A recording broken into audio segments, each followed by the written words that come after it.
I would like to make a small contribution now. I think that in American speak, before we go to the last speaker, maybe just a short contribution based on what we've heard this morning. We haven't heard as much about the regional environment and how the regional dynamics have determined the bilateral alliance and how it has changed over the years.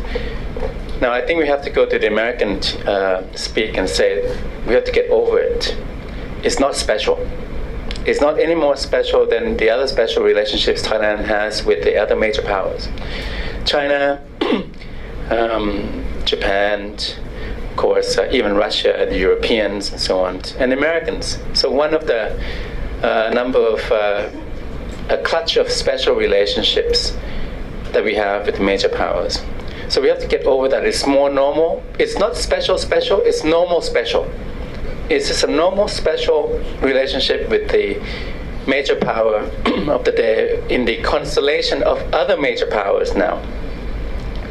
In the last decade or so, you know, the change in the vocabulary from patronage and patron clients to partnership actually began in the 1980s, especially in the late 1980s when we had trade friction, trade policy friction with the US, and the Thais were beginning to talk about how we're not a client state anymore, and that the word patronage entered the vocabulary in the bilateral relationship, and it has expanded. And now what we need to do, I think, is to really delineate the strategic objectives of both countries and try to find common ground.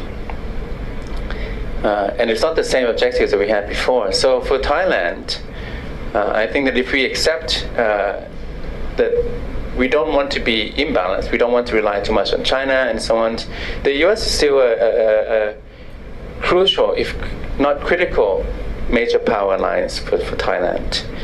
For the US, if the rebalance pivot is real and is imperative, if they seriously are going to follow through, then they cannot do without Thailand. I mean, Thailand is a critical pivot country, really, in mainland Southeast Asia, and mainland Southeast Asia being a pivot sub-region for the Asian landmass. And Thailand's a critical player in ASEAN. So these are kinds of the new objectives that perhaps we have to start to face up to. It's not old nostalgia, and you know, we have a lot of. I also miss it from the 1980s, the good times from the 1960s and 70s. Fighting the communists was a great time for us, but that's long gone.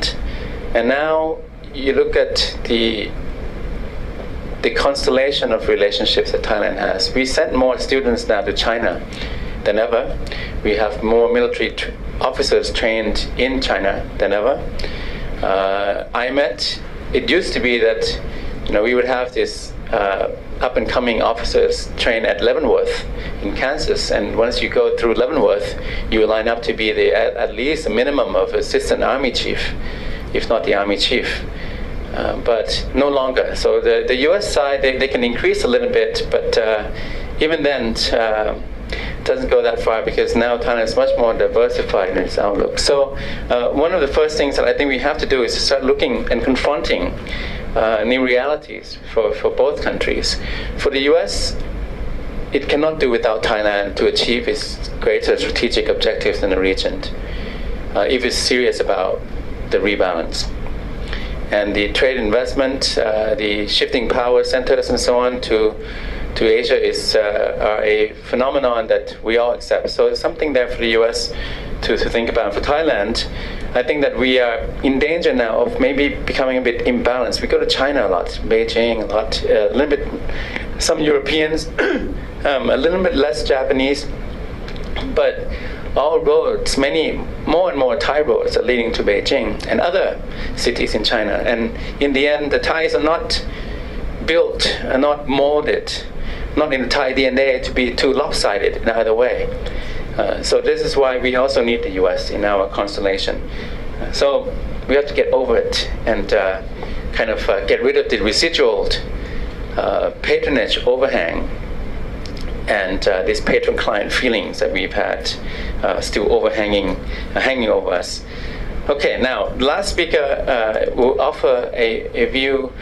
Professor Dr. Titipon Phakdiwanit has been teaching. He's a professor lecturer at Ubon Ratchathani, which has also an international affairs program, American studies program.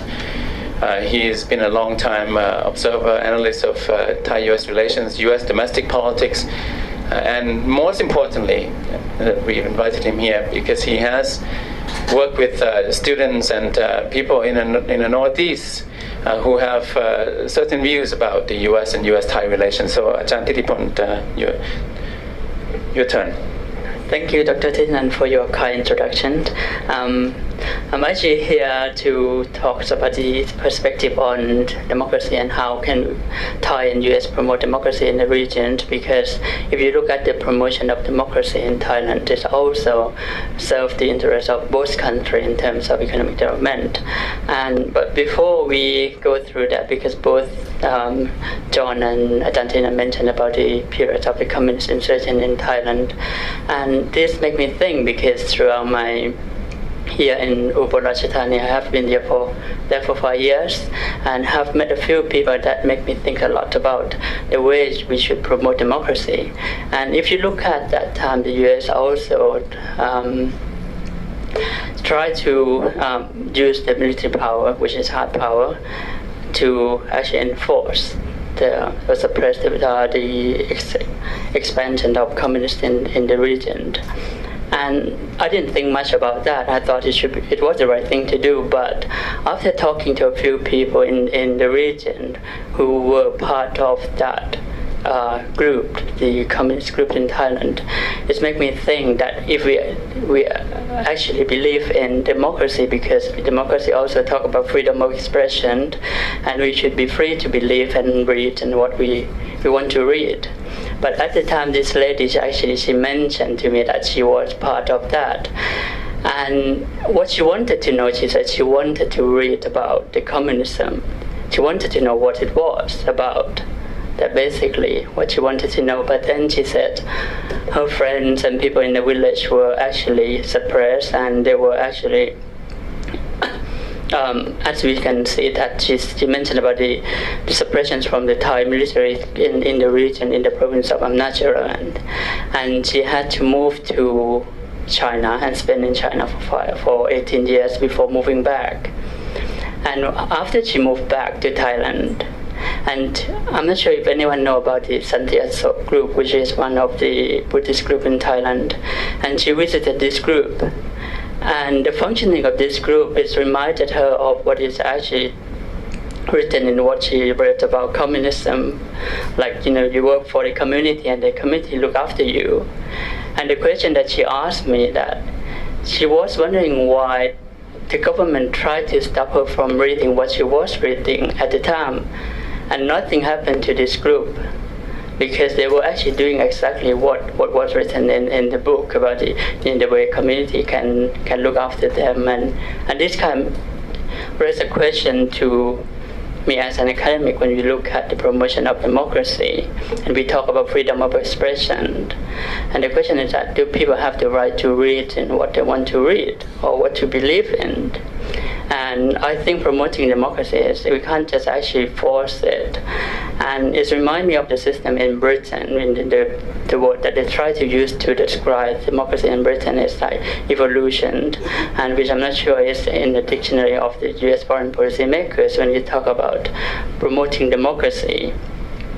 And just this is a brief introduction.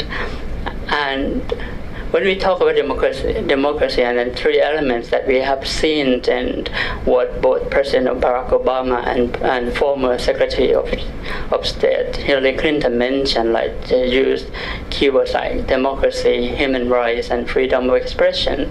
We have heard a lot about this. How can we actually promote this? And in her final speech before she left office as a Secretary of State, Hillary Clinton said, "America today is stronger at home and more respected in the world. And apparently we can hear from Kun Kawi that this is whether actually America is actually more respected in the world, and people in the region are also questioning as well. People in GMS countries and people from Laos who were part of war victims during the Vietnam War that I have met, they are still questioning the position of the US in the region. And I still think this is a point that's quite important to look at. And my focus is actually we are going to talk about the problem of stateless citizens in Ubon Ratchathani whom I have met, and they moved to Thailand during the war, and now they are still not able to access all kind of public services. And this is a problem that we should look at the responsibility between the Thai and US. And to be fair to the US, I don't think it's just the responsibility of the US government or to deal with the human rights issue relating to stateless citizens in Thailand, because Thailand also benefited a lot from the war period. For example, the money that we have received during the war, as you can, I just show you this figure that we have. And if you look at that, it's not just the money that just comes straight to the government, and this is in a report in a book, like painter in a truck or truck driver could expect to earn up to 24,000 baht per year, and local wages in Korat at the time were as low as 1,500 baht for 6 months. So we can see that we benefited a lot from that as well. So to be fair to the US, I think we should talk about shared responsibility on the way we can actually promote rights and human rights in the region. And when we look at the case, I would just want to talk about the issue that I have discussed with people in the region. And one of the villages just mentioned about the reason why they actually moved to Thailand, and I quote, "I worked for the US Army as a military support in Laos during the war. Before I moved to Thailand, I always wanted to return home, but my children think themselves as Thai. They are Laos ethnically, but they were born here, so that they feel more Thai than I do. I remain stateless, with no rights to access to the basic social benefit." And I think this is quite an important issue that hasn't been mentioned much, in the report. If you look at the report regarding human rights recently, like from Human Rights Watch, and most of the issues that we have seen dealing with the situation from 2010, the political conflict and in Bangkok, but not much of the report had touched on a couple small issue like this, which I think is important for us to look at these groups of people in the country. And indeed, actually, Dr. Nilan Pitak-Wacharapong at the Human Rights Committee in Ubon Ratchathani, he also visited the village, but then nothing much happened.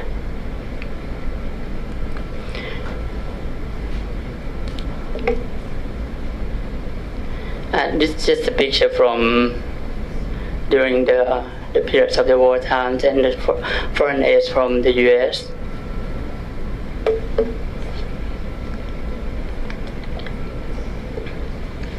If you look at this, and when you look at the current US policy today, and since Hillary Clinton took office, she talked about smart power and the way we can use soft power to revitalize or change the reputation of the US. But then from what I have seen, that the soft power can magically change the reputation of the US in the region if you don't actually deal with small issues like human rights and the other way to look at the way to promote democracy in a different way. Perhaps we can see this in the way the USAID has been operating in Thailand by trying to support different civil society groups or different NGO groups and not enforcing it.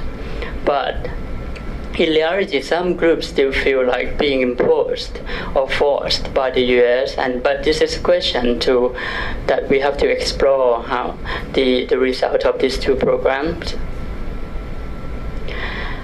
And when you look at again, if the reputation of the U.S. here is. This year, we have seen quite a number of demonstrations on various roads where the U.S. Embassy is located. And my point is that sometimes people just try to blame outsiders for what happened in the country. To some extent, I think it's not quite fair to the U.S. because if you look at the way we try to promote democracy, the key words in promoting democracy today is civil society groups. We should promote civil society to promote a kind of pluralistic environment within society. And it is not just the US that is doing this in Thailand. We have the EU or the European Union is also doing this. Funding from Japan, funding from Germany is also dealing with this issue as well and trying to support different civil society groups. So when we look at this current political situation in Thailand, and we have to look at in a bigger picture, from my point of view, when I look at the way different institutions, whether institutions from Thailand, within Thailand or from outside Thailand, international institutions or different countries, foreign actors, foreign countries, when they support civil society groups in the country, I just think that is a way that we should see in a kind of positive way, because in democracy we believe in a kind of pluralistic environment. So the more groups are empowered, then the more balance of power in the country would be, and then it would actually help to challenge those who are in power and promote more transparency and democracy in the country. And when you look again, if you look at the roles of the US today, the other point that we should look at is the LMI and the GMS, because GMS is actually includes southern parts of China, but LMI is not. LMI includes Thailand, Vietnam, Laos, Cambodia, and Myanmar. And with regard to actually the very first question that the gentleman asked the ambassador about the water issues in the region, I think that is a good point for us to look at. But then again, when you look at the dynamic of change of power structure in the region, or the study in GMS or in Asia, we have heard a lot about the roles and influence of America and China. On some issue, I think we have been focusing too much on the impact of these two countries. Of course, we cannot ignore the power of the US and China in the region. But on some issues like the environment, we should also look at the roles of local actors as well, or country within the region itself. For example, Thailand. If you look at the impact of the environment in, for example, the Mekong River, we can't just keep arguing that we have to look at the dam that has been built in China, 7 dams or 8 dams now. It could also cause a problem. And the US, if you look at the RMI program, is actually trying to help with this environmental issues in the region. But if you look at the roles of Thailand, we are one of the cause of the environmental issues in the regions as well.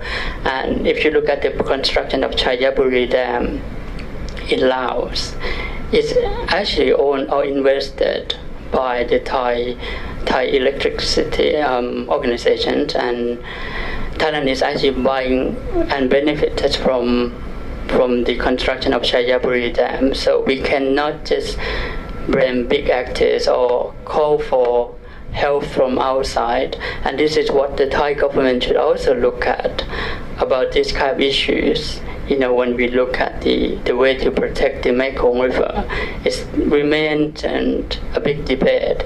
Even the construction is continued.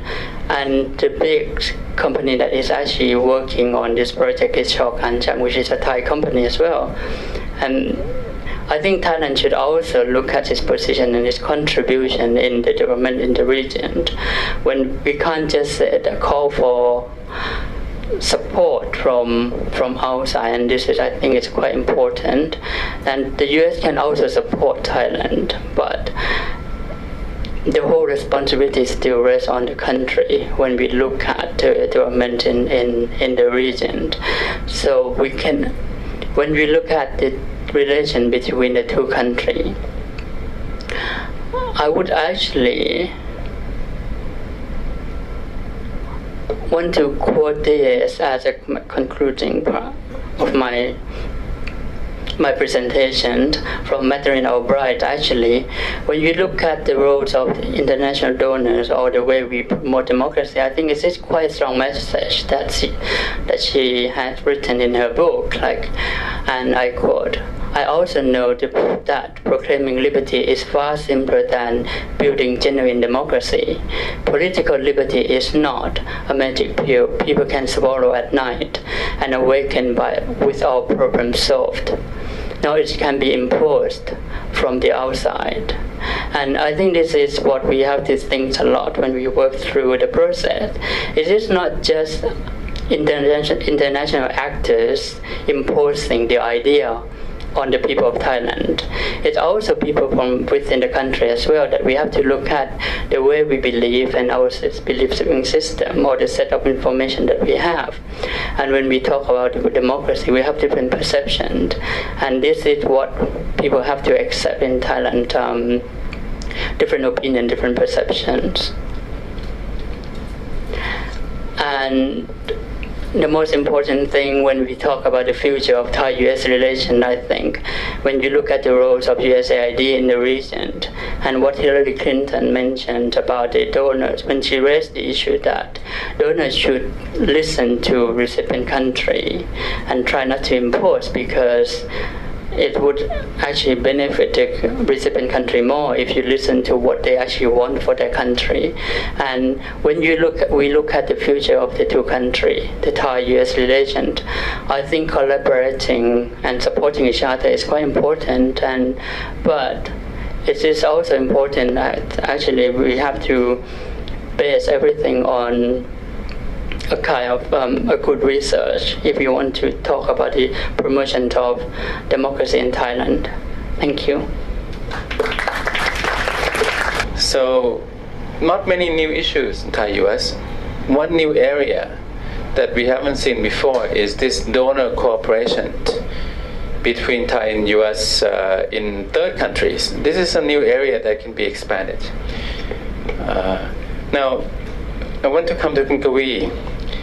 Thai, you said that Thailand reacts to the US. But at the same time, Thai-US relations also react to the global environment, the geopolitical environment, and the regional realities. We have a changing regional environment here. I think South China Sea, we haven't mentioned, the rise of China, the disputes in the South China Sea, and the role of China in the world, and especially in this neighborhood in particular. This has a lot to do in determining the shape and form of US-Thai relations. Where do we put, in our constellation of things, in the Thai strategic outlook, where should we situate Thai-US relations, the alliance, the relationship, the partnership, I think, in view of, the rise of China, our proximity to China, closer relationship with China? You're asking a question like a thesis, it's like a dissertation, because anybody can answer this in 5 minutes, we'll get a PhD. My point is this: Thailand sit in a very pivotal, very strategic location, especially in the mainland Southeast Asia. Forget a maritime security, because Thailand is incapable.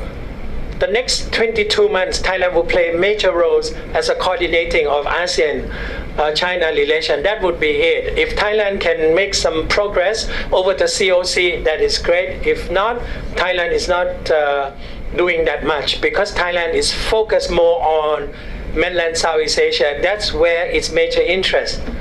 Thailand has failed to respond to maritime security initiative by many countries, including Japan. In 1988, Thailand Chai Chunawan proposed the idea to have joint maritime cooperation surveillance of the Gulf of Thailand and other areas. It was too fast, too soon. Other countries in the region rejected. So if you look at the South China Sea, Thailand role in the next 22 months will be crucial. What would be the outcome will continue to contribute to the role of Thailand in the future strategic configuration. Definitely, when you talk about mainland Southeast Asia, United States is very important, China is very important. How can we live with the two major power? And Thailand is confident, actually so confident that it has not done anything yet, because we still here and they need both of us. The Americans, when they meet the Thai, they will say that, oh, you are very important, can you help us with the Chinese? And the Chinese say, oh, you are very close to Americans, can you do that? So the Thai is thinking that, well, as far as the mainland Southeast Asia is concerned, why don't we serve as a facilitator for China and also for US on the issue that regarding the regions that can help. For example, Thailand was very proud of its role during the Cambodian conflicts, because you have China and United States supports the anti-Vietnamese resistance group. They work together to provide military hardware through Thailand to have resistance group. So that kind of thing. But there is no really formula. So the best thing for Thailand is to, I liked what Thitinan said, get over it, all this special relations, sit down, and I think the basic vision statement on defense is a good one, because it's focused on 4 areas.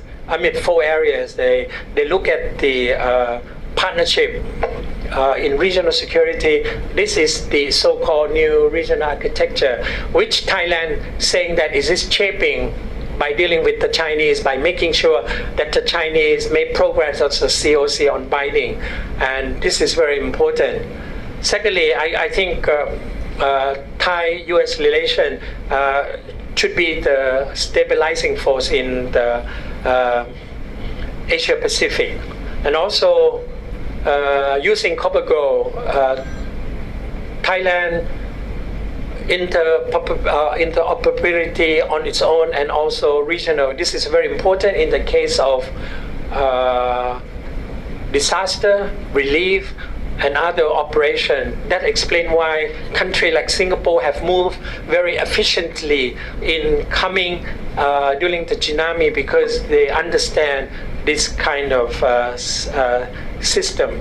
And the other thing is that Thailand has to coordinate more, speak more, open up, using the right people, and consult with partner, with China, with America.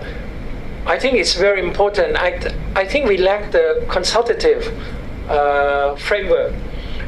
So we cannot communicate. A lot of time, the Thai leader just imagine that Thai-US relation is this and that, without looking at the realities or changing environment. For example, one of the complaints that I often hear is that Thai-US are real alliance, but they don't behave like a real alliance. Thai-China is not a real alliance, but they behave like a real alliance. And other countries that have nothing or no status at all with the US have behaved in much better, in strengthened relation in response to US strategic need.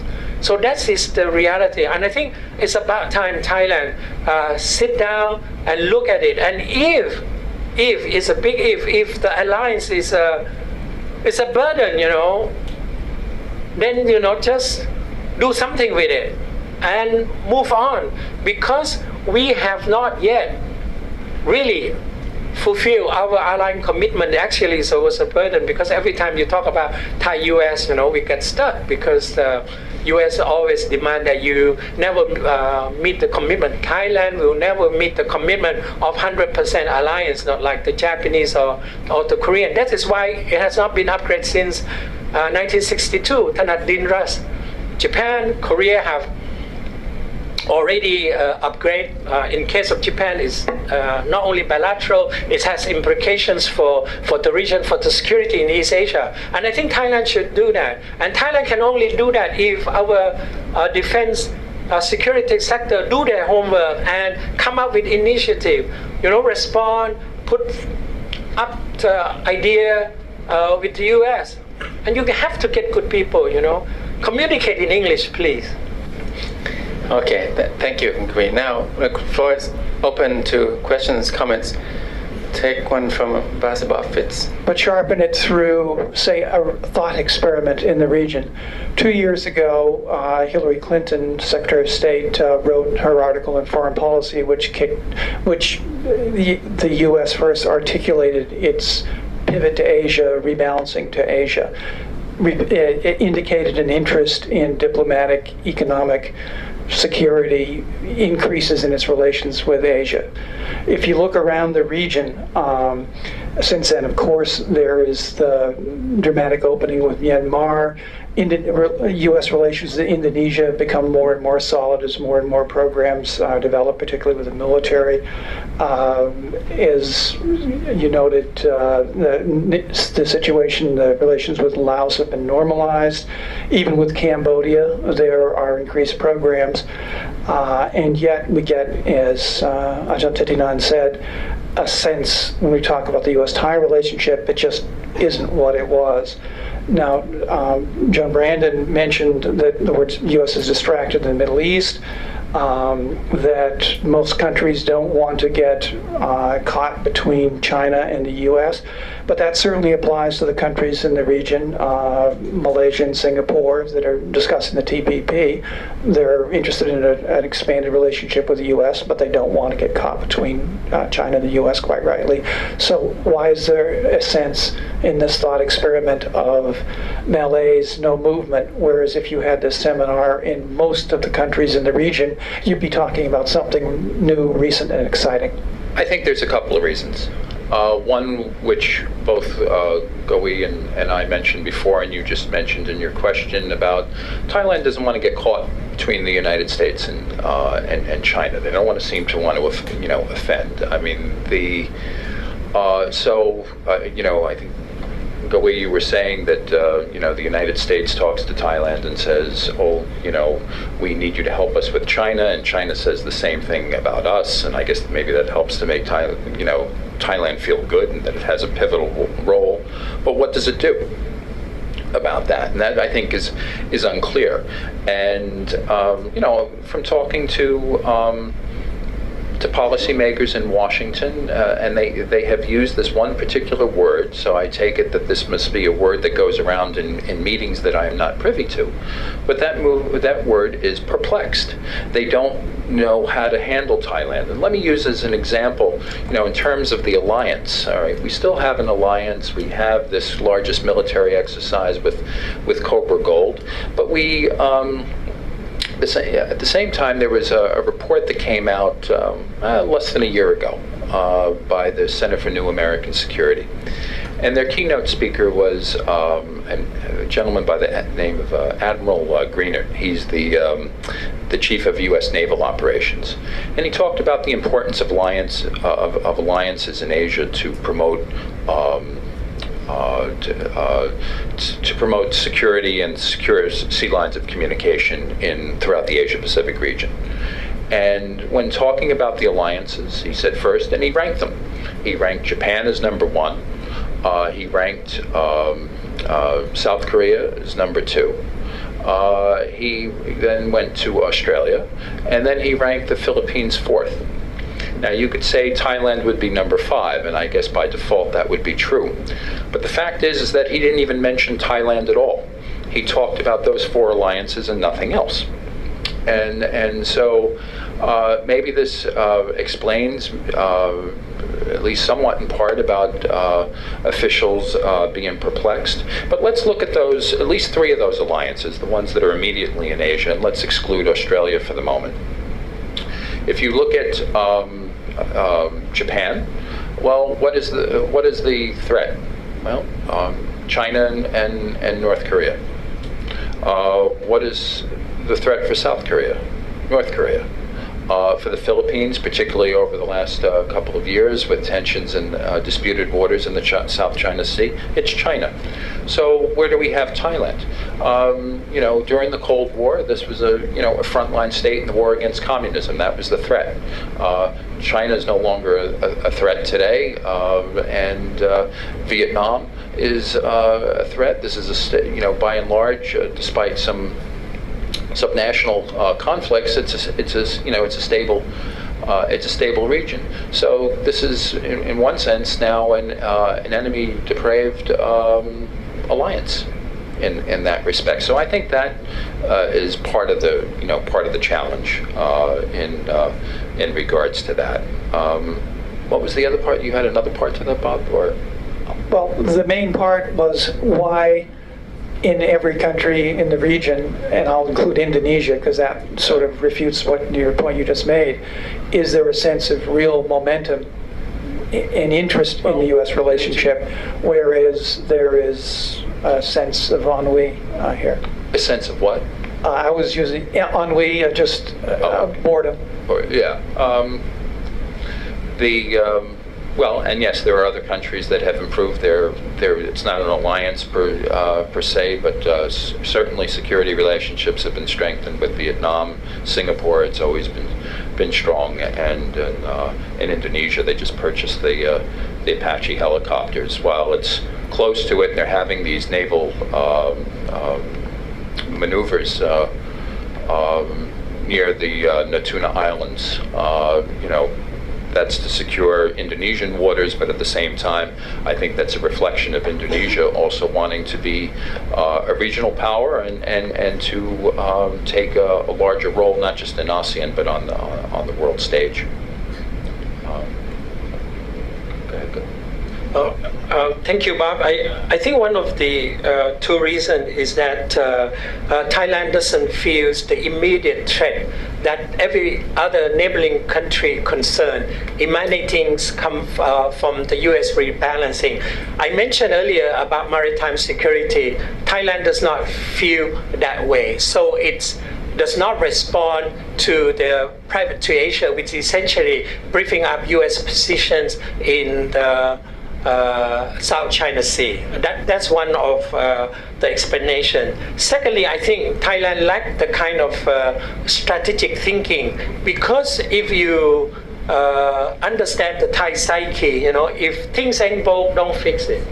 Don't even try. Preventive diplomacy, are you crazy? We solve it when it happened. So that kind of attitude is, I mean, it's not fair to really generalize, but it does have some relevance in the way we look at problem. So when we look at the U.S., great, we are sure allies. So why think about it? It will move on. It's slow. Let other people try it. We have good time with China. Fine. With Japan, fine. We are all good friends to all countries. But suddenly, in recent months, especially at the end of last year, something has changed in Thai foreign policy. I hope if you follow newspaper, you will realize that Thailand suddenly have a very active foreign policy, even though our foreign policy leaders are not capable of conducting foreign policy. It's true. Why? Because it realized that domestic issue has dominated the foreign policy. Why don't just highlight it in the foreign policy? So for the first time, Thailand recognized in our history that we do not sit on the fence. We made early decisions to recognize the anti-Assad resistant force, and Thailand very proud. And at the end of the report of Foreign Ministry, it said that we have changed because we make a decision on supporting the Syrian resistant group. That's number one. Number two, another strange thing happened. You will see that Thailand suddenly fall in love with international so-called facilitator, not yet mediator, expert views on domestic politics. In the past, these people are considered taboo because we lack the leader who can express themselves, on the domestic issue to global communities. So we ask global leader to come to Thailand to express their view on local issues. This is something changed, and now it has become epidemic. Next year, Thailand will invite all the African leaders to have a meeting. Are you ready to have a meeting, summit leading, high-level meetings in February? Maybe you didn't know. This is something new. Suddenly, Thailand wants to expand its foreign policy. I don't know whether they think strategically, but I don't think so, because Thailand always responds to crisis on a day-to-day basis. If it think more than one day, the whole country collapse. So having said that, I think on the element of the Thai-US, the most important is we lack the strategic element. Maybe it has to do with our enemies. Vietnam respond very well. Philippines respond very well. Australia will respond very well. Thailand does not. Even though it has a good friend waiting, we does not respond. Why should we? We are a peaceful country. We are all friends to all. I mean, that's my explanation. But this will change if somehow next year the dialogue 2+2 framework will kickstart. And unfortunately, in the case of Philippines, in the case of other allies, it started out as the ministerial level. It's unfortunately for the Thai, it has to start at the lower level, because our leaders are incapable of carrying out the conversation. So it will start at permanent sec level, senior official level. I think that would be a very good start to answer this question. There seems to also be some correlation between countries that have tension with China and countries that don't have as much tension with China. So the maritime countries, if you look at if this seminar was taking place in Jakarta or Manila or even Hanoi, there would be more spark and it would generate more buzz. But in Bangkok, we have not really that kind of tension and problems with the Chinese. So that seems to be some correlation between maritime, and this would be similar also for Cambodia and Myanmar and Laos. They wouldn't have so many problems with China as well. The other thing is, the absence of ideology, I think, has a lot to do with it. There's no more communism. But Thailand is also not in the business of promoting, not officially in the business of promoting democracy and human rights. I mean, it's not a common ideological agenda that the US has. So the ground on ideology and ideas is also not what it used to be doing as it was during the Cold War. And, Ambassador Kenny mentioned geography. I think geography has a lot to do with it. If you look at the current Thai foreign policy movements, they seem to be driven much more by a calculation of interests based on geographical underpinning. We are talking about the Thailand. Could you please, your English is fine, it's great. Please tell us your name. Chaweng Chow from the Federation of Thai Industries. This morning we are talking about Thailand and the U.S. relation, which is not on the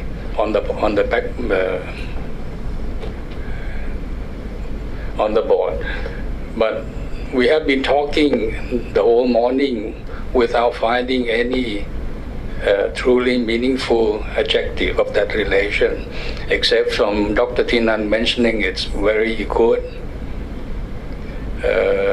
Mr. Brandon was questioning how important and how meaningful it is. Having lived almost 70 years, so that is more than 1/3 of the 180 years, I can only say that I am grateful and thankful to the U.S. for helping me to learn the first word of liberty when I was very small. That was before democracy was being promoted among the Thais. And lately, with the democracy, we're becoming more and more democratic to the extent that we cannot be happy with ourselves. And we tend now to be the expert in criticism rather than anything else. So I would say that the US-Thai relation, to me at least, that has been very helpful, and therefore it is very meaningful. Maybe it's not the best relationship that we have, but that is the best we can have. Thank you very much. Another point is we need to assess when we are talking about partnership and alliance. So what do the two countries expect of their partner, and how do they perceive the role of their partner? Are they up to their expectation? Thank you very much. You mentioned the Gripen jets as one thing that you were disappointed that the U.S. doesn't help provide military equipment, but Sweden does, and some other things. But to bring up some other points, you look at the other purchases, for instance, blimps, submarines, bomb detectors. Do you think anything with, I hate to use this word, corruption, might have something to do with why U.S. doesn't provide some of these things? I totally agree. 180 years relationship is something more than special, something we should try to nurture into something more with prosperity. John talked about Asian crisis. I'd like to share some view on Thailand crisis. That is the worst crisis in Thailand, the most difficult time in Thai modern history. Of course, Thai people had indulged in some sins, but eventually Thai people pay dearly, painfully more than the sin that they have committed. I heard about the constraints of President Clinton and also Bob Rubin at that time. Thailand got 17 billion from IMF. A few months later, much bigger amount went to Indonesia and Korea, much bigger amount. And to put 17 billion in perspective, today, every month, Federal Reserve actually paid 85 billion every month. So 17 billion actually not much from superpower. My view is, although Thailand had committed a sin, but the catalyst, the trigger actually came from hedge fund to trigger all this problem. And the hedge fund, besides triggering it, also make it worse and actually exacerbate the pain. And most of the hedge fund money actually came from the US. Subsequently, on the restructuring, the US money actually helped restructuring Thailand when Thailand was forced to sell the asset at fire sale prices. My question to the panelists is, besides the constraints that John mentioned, what are the reasons behind the lack of energy from the administration to push for something that is quite important for a strategic partner like Thailand, and especially during the time when China was rising? That is an opportunity to show goodwill to the region. That brings to the second question. If Thailand continue to and are doing more wrong economic policy, putting Thailand at more economic risk and more vulnerability, and if some perfect storm happen in the future, what can we do to convince Uncle Sam to exist more in the future? Thank you. The question about from Kun Panya, from a private sector finance, banking, perhaps John, you can elaborate is this the end? I mean, the 1997 lack of response from the U.S. is really deeply scarred in the Thai kind of collective psyche. And I think the package eventually was 14.5 billion for us, 4 billion from the IMF, and then China 1 billion, Japan 4 billion from Japan, and so on. 3 years before that, I think 33 billion US bailed out Mexico. And then after that, Indonesia and South Korea got much bigger packages. So this is something we still kind of hung up about. You can imagine, right? And then if we have another storm, and now they're talking about this so-called perfect storm, I think we have a lot more immunity now with the macroeconomic balances much more robust. But yeah, we can have some crisis. We have a technical recession in Thailand, a technical recession. So if we get in trouble again financially, who do we turn to? Would Uncle Sam be more forthcoming this time? But more importantly, that damage from the 1997 bailout is it repairable? Can we do something about that? And then I think there was one more question about expectations of partners, and anyone can answer. Can go first. The Army.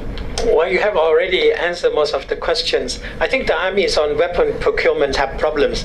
I mean, on the transparency and all that. But one of the complaints I often heard is that if Singapore and Vietnam can get better system than Thailand, what's the ally for? So whatever conditions that are related to the purchasing would probably answer this question. So I think there's a sense of letdown within the Thai military. I remember maybe 15 years ago, Thailand wants AMRAAM, and it took forever, and it was a key issue. Certainly, transparency in weapon procurement has improving in the Thai military, I would say, because you have a budget in the parliament that's scrutiny, but it's not yet 100%.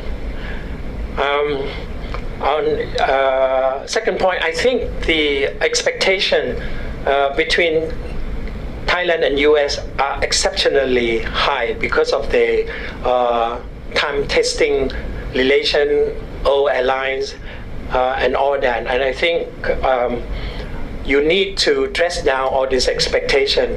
America is not going to help Thailand if we are in deep trouble like the way it used to. So we must have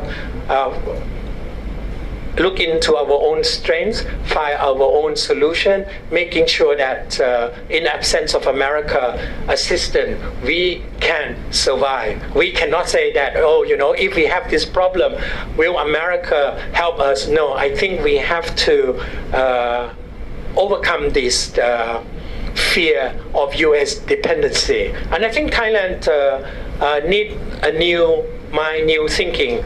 I think country like Myanmar has been able to manifest, show that good decision, decisive decision, very clear decision is very useful. In the case of Thailand, we has been able to preserve our foreign policy independence, so-called foreign policy independence, and a national integrity by adopting a very bamboo-like policy, highly flexible. I think in this kind of environment, certain clear policy, like the case of Syria, certain policy direction that can say no to certain requests outright with very good explanation should serve Thailand interests better. Thailand cannot pursue a policy, be good friends to everybody at all times. Thank you. To take the question about, I guess, why did the United States was it more receptive to assisting Indonesia and Korea? Part of it is that that legislation that I said that prohibited the United States from helping Thailand when the crisis broke out on July 2nd of 1997. That legislation had a sunset provision in it, and I believe the last day where they could not do anything about that, whether it was Thailand or any other country, was October 31st. And if you look at when the bailouts were for Indonesia and then Korea, I think Indonesia was like November 1st. It was just right after it, and then Korea not too long after that. But I was told by people that even at that time, there were individuals saying, well, maybe we'll let Korea, who's also a very strong treaty ally, maybe we should just let things take its course. And then there were some people, no, they didn't know. You don't know what you're talking about. This is a much also bigger economy. This has even more significant repercussions. And so, I mean, fortunately, that did not happen. What would happen in the future? I don't know. I think Goey is right that that's not to say that the U.S. and other countries wouldn't try to come to be able to provide some type of assistance or support in some shape, way, or form. I'm not an economist, and I'm not trying to cop out on this, but I'm not sure I can really speak to the specifics of what it would be when I don't know exactly what the problem is as well. But I think Goey is right about, you need to, Thailand needs to look out for itself. And in my initial comments, I said that, Chachai Chunawan said that to Secretary Schlesinger in 1975. So I think that in terms of what the expectations are, I mean, clearly there's something more that Thailand and hopefully the United States wants to derive out of the relationship. I think that's one of the reasons why the four of us are on this panel now, and why Ambassador Kennedy was here earlier this morning. I think the question is, or the challenge is, how do we focus on this and that get to think about the relationship strategically, not only for benefiting U.S.-Thailand relations, but also to benefit the region, particularly mainland Southeast Asia, but ASEAN as well. I just want to expand on the point of the lack of energy from Thailand in terms of this collaboration and relationship between the Thai and US. And I think Kun Kui also made a good point about the comments on the policymakers in Thailand. I can just give the example on the LMI, because I have been looking at the LMI since it started in 2009, and Thailand hasn't been very active in this collaboration or this initiative. And I think the problem is with some Thai policymakers, because they don't see how to actually handle this. Of course, Thailand look at itself as a key provider in this region, because we also provide some aid and money for the countries like Laos and helping Cambodia with the construction of the road. But being a provider of in the region, it doesn't mean that we cannot benefit from this collaboration. And I just want to give you an example when I talked to a staff from the Ministry of Foreign Affairs, because when I was wondering why Thailand was not very active in LMI, and the answer that I heard is kind of surprised me, because they said, because we are already competent and we are quite strong in the region. And of course we are, but not the whole country. If you look at people outside Thailand, outside Bangkok, we can see poverty. And if you can't just, I don't think policymaker can just base everything on statistic information. For example, in terms of education, if you look at the level of literacy in the country, 92.5% of Thai people, by implication that 92.5% of Thai people can read and write. But if you go to villages, you can see people who graduate or finish school cannot read and write. And the LMI also focus on, for example, education, health, and I think this is what Thailand can benefit from this relationship. But I'm not saying this to imply that Thailand should try to benefit or rely on the US, but on some area that we can benefit from, that we should. But then on the other hand, that we should also try to rely on ourselves, as Kun Kavi mentioned. But the support from the US in some areas can help Thailand to be stronger and help to support the other country in the region as well. Please excuse my English. Not good question, but I have to say to Kun Kavi about the copper gold. Two of us, I met scholar at US Staff College, Leavenworth in US. I used to think the same as Kun Kavi, as a copper gold is not really enough benefit for a Thai military. But I changed my mind when I participated in copper gold in 1999, and the second time is 2003 as a planning officer. Copper gold changed a lot from a two-country participation to many countries' participations. But there is a reasons behind that to explain to Kun Kavi. Security cooperation is one of the defense strategy of the Thailand. The purpose of security cooperation is to seek to find the cooperation to protect any conflicts, to initiate or explain it. So it means that to build the peace and stability in the regions. So the copper gold is one of the mechanics to these defense strategies. Copper gold serves as the confidence building measure.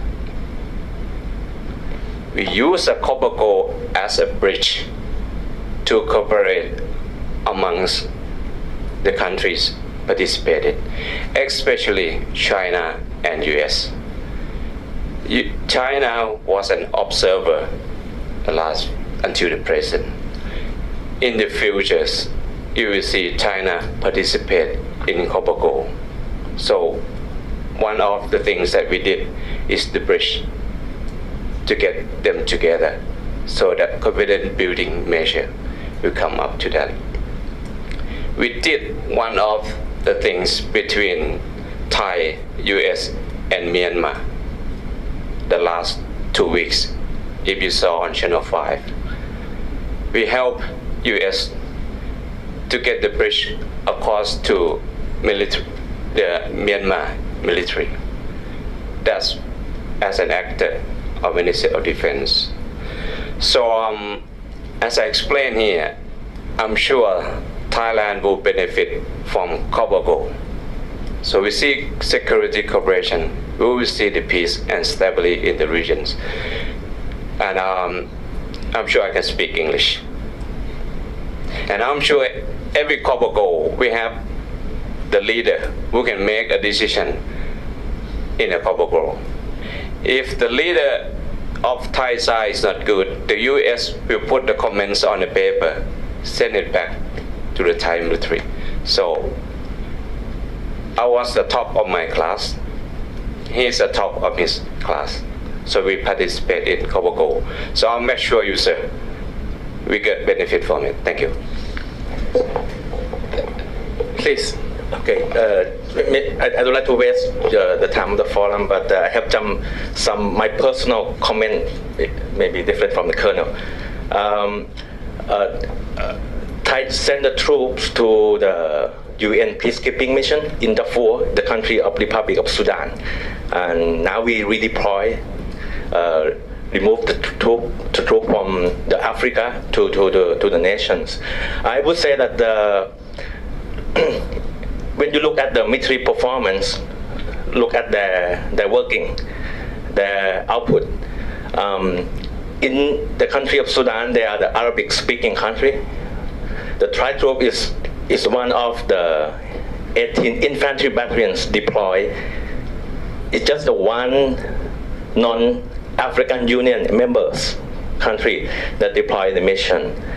So the other 17, they are the African. Most of them use English as the background, but for Thai, maybe it's the very very small English, for the simple English. Not talk about my private or soldiers, zero English maybe. But for the officer, we have some English, simple English up to, and we have some interpreters. But one thing, one day, the force commander from the country of Rwanda spoke in a meeting that he prefer all of the 17 battalions, English-speaking countries, English-speaking battalions, to be like a Thai battalion, because their professionalism, good organized, disciplinary, that show as acceptable in the mission. And I remember that the mission asked the UN in New York. So after that, the Secretary General, Mr. Ban Ki-moon, called to the Prime Minister Yingluck to reconsider about the removing, redeploy of the Thai troops, to reconsider. Unfortunately, finally, we redeployed the troops back to Thailand. So when you look back at 2 years ago, the flood in Bangkok, I think it's many people in Bangkok. I think it's the first one that you help you to the Chulalongkorn University, maybe the mini trucks. Thank you. Let me say this, Copago, what I said is this: Thailand should benefit more. You were the exceptional, you will benefit because you speak excellent English. And I use the word speaking English as a metaphor. I'm not looking down on anyone. You are excellent. Oh, Thai has done a great job on peacekeeping. What can I say? But the point here is, you are the exceptional. Thai military need to think, I succeed today. You have spoke out. I'm so happy. Now, with your exceptional experience from Copago, how many people? We need to have the senior official read the report from the Copago, that you get the first class, that we know how to use the computer in Central Command headquarters in Chiang Mai and know what's going on. Excellent. That's what I want. But the problem is, Copago does not benefit Thailand 100%. We should. That's my point. Well, I'm very happy. You were the exceptional case. You're top of your class. IMET has that's why I said IMET is so important. That's why I said Copago is so important. We need a clone like you in the Thai military. We love it. I think that's very important. Thank you for your clarification. Yeah, I'd just like to point out that there has been tremendous change in Thailand, and I came the first time in 1986. Thailand today is now considered an upper middle income country, and we know that in many ways, as one of my colleagues said to me one time, there's a question about whether you'd really consider Thailand a developing country anymore, and that was 15 years ago. And I thought, wow, that's just a different way to think about Thailand. But when you become an upper middle income country, whether you're the United States in the 1890s, has emerged as a great power, or Thailand today, you have to think about the way you do things and maybe change some of those ways of doing things. And I think IMET might be a good example, and I know this from having worked at the Army War College. Yes, the United States can provide funding for IMET, but it's also true that many countries pay for their students to attend senior service colleges and other training.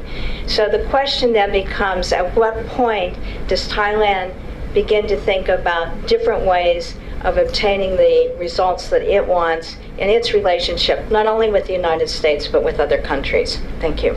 Thank you very much. We'll take that as the last comment. Please join me in thanking the speakers, and thank you for coming.